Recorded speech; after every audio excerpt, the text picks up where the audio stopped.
Season 4. I'm actually glad. First of all, I'm glad we're even getting a season 4.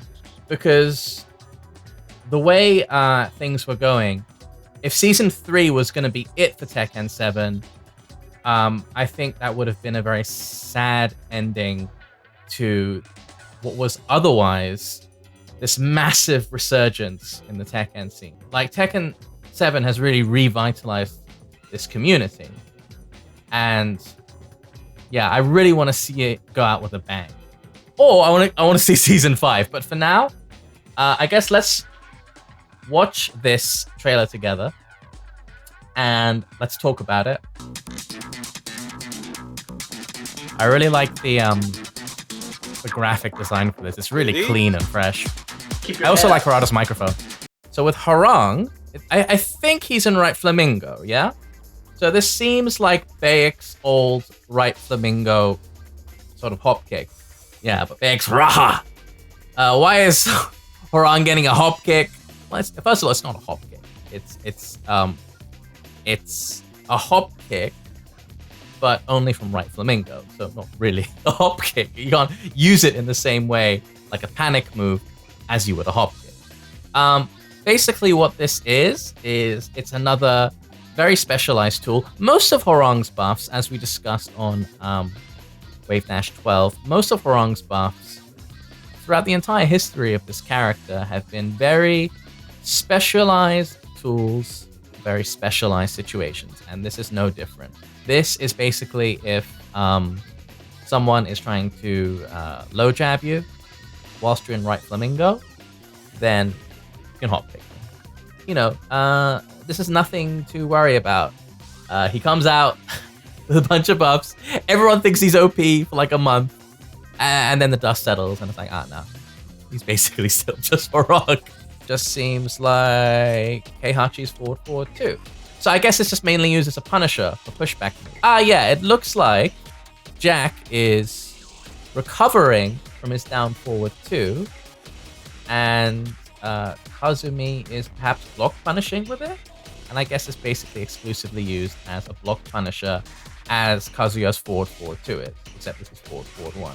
Her ability to punish pushback moves was a bit weak before, so I guess this is designed directly to address that.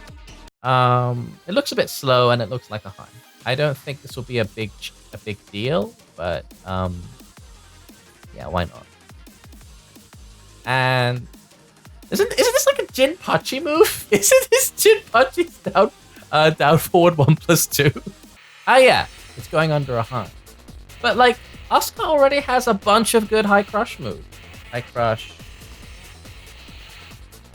Cool. I guess it's another crush move for Asuka. Probably not safe on block.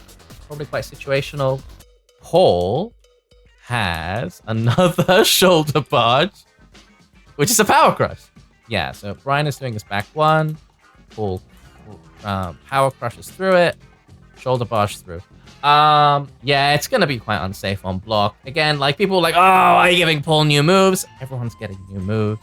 This doesn't seem like a particularly good move. It's probably gonna be unsafe on block. Whatever. I mean, all the moves they've shown seem to me like quite whatever. They're not character changing. The most useful one seems like Kazumi's forward 1, because now she can actually punish pushback moves properly, which is great. You know, if you're a Kazumi player. I have no idea what this might mean. Tekken prowess. Yeah, that's a thing. I have no idea. But I am glad they changed the coloring on the life bars. Yeah, the health bars look a lot better. That's kind of a Christmas vibe to me. Green and red. Makes sense, you know, green, healthy, red, not healthy. Before it didn't make sense. Before it was like yellow healthy, green not healthy. I don't know. And it was ugly as well. It was ugly. They made a big deal out of this in the trailer. Like every other trailer that they showed at this Japan Developers Conference, most of the other trailers just mostly focus on characters. Setsuka in Soul Calibur 6, of course. your standard kind of fighting game trailer stuff. This is really unusual to show off for a fighting game trailer. It stands out, and it's a big deal. It's a big deal because it's Tekken, and Tekken is, next to Street Fighter, the biggest name in Japanese fighting games. So if they are taking online play seriously, then all Japanese developers have to take it seriously. This is a big deal. Like, implementing rollback, I imagine, would be extremely expensive. And for a seasonal update, is it worth that cost? But it's not without precedent for a game to go back and add rollback netcode to a pre-existing game. For example, Mortal Kombat X, exactly. Mortal Kombat X did it. And the netcode, like, what was it? It was like a year or two in. It was like night and day. It was substantially better. And now Mortal Kombat 11 has, I think, the best netcode of any fighter game out there. Killer Instinct is a close second. Skullgirls is also really good. I don't know if this is going to be rollback. But the fact that they are taking the online experience seriously, the fact that it's clearly a priority, and the fact that this is Tekken, it's a big deal. It's a big deal. And hopefully this will get some traction going. Good netcode isn't a luxury anymore. It's a necessity. You have to have it. Who knows when offline tournaments will be a thing again? Potentially never. We don't know. We don't know what our new normal is. Good netcode, priority number one to any fighting game. You can have the best fighting game in the world.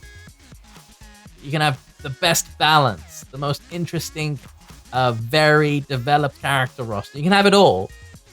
Doesn't have good online. It's all for nothing. I think the only thing that's confirmed from this is the fact that we can out Wi-Fi players. Thank God. Thank God.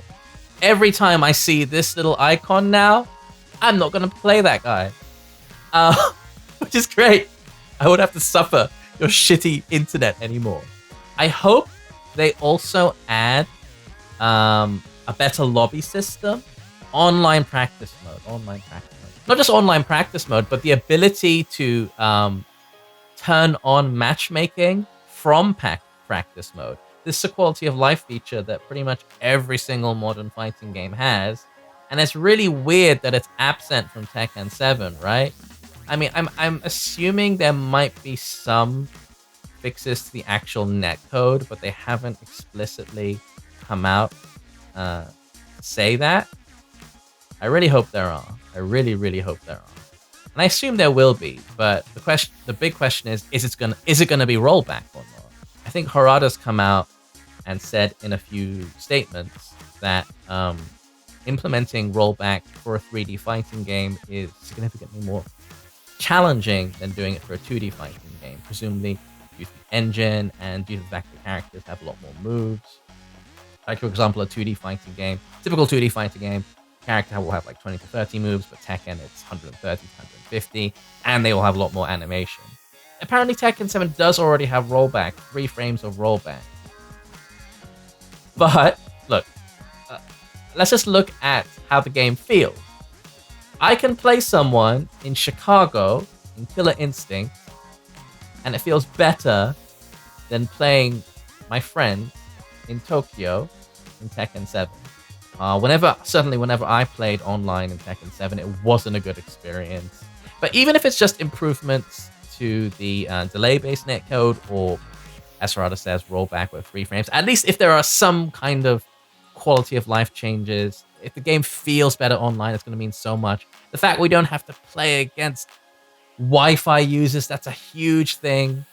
Now, a lot of people are construing this to mean that Jun is coming back. I don't know, man. I don't know. It's a bit of a stretch to me. A lot of people have been talking about who this character is. Yeah, I mean, first guess immediately goes to Kunimitsu, right? Popular character, popular requested character. Somehow, though, I don't think they would make such a big deal about this character if it was just a returning character.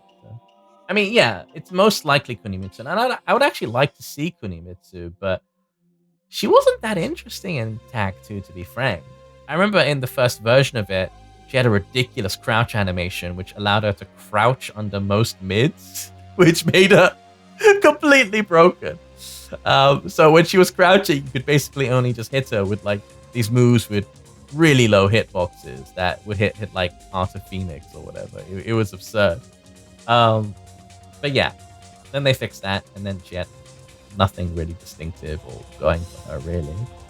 Yeah, I mean, I'd like, look, I think Kunimitsu is a really, really cool design, actually. But she's never been that interesting of a character in terms of her gameplay. So I hope if she does come back, they really kind of re-examine what she's about. And they give her a new twist. Possibly Kunimitsu. If it's not, they're clearly going for a ninja kind of aesthetic. So I've heard people say this might be Ibuki from Street Fighter. Possibly, I think Rip said that. Kagemaru from Virtua Fighter, because Arya was talking about Virtua Fighter recently a lot on Twitter. Sekiro, I would love Sekiro. I'm not sure if you guys are aware, but I helped write that book back there. I helped co-author the official Sekiro guide. So yeah, please buy it. It's really good. You put a lot of work into it. But I get the feeling from the stance that this character is female. I just get the idea that from the proportion of the legs and the general proportion of the body, that this is a woman. So again, that further suggests Kunimitsu.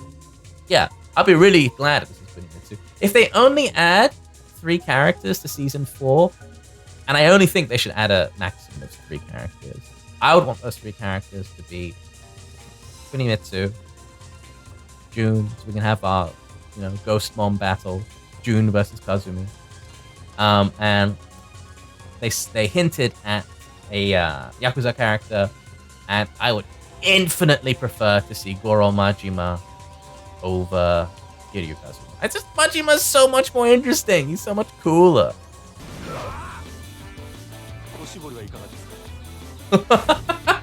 This one, right?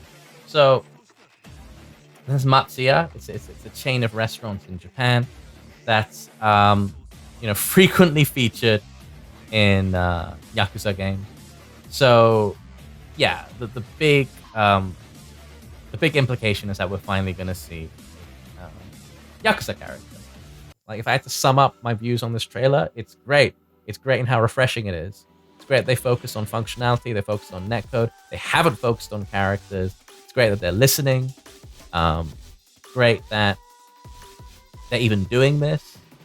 It's great that Season 3 isn't the last note when it comes to Tekken 7, because, man, that would have been depressing. It would have been such a bummer for this game, which kind of revitalized this community, revitalized this scene, to end on such a downer. That would have been a real bummer. That would have been a real bummer.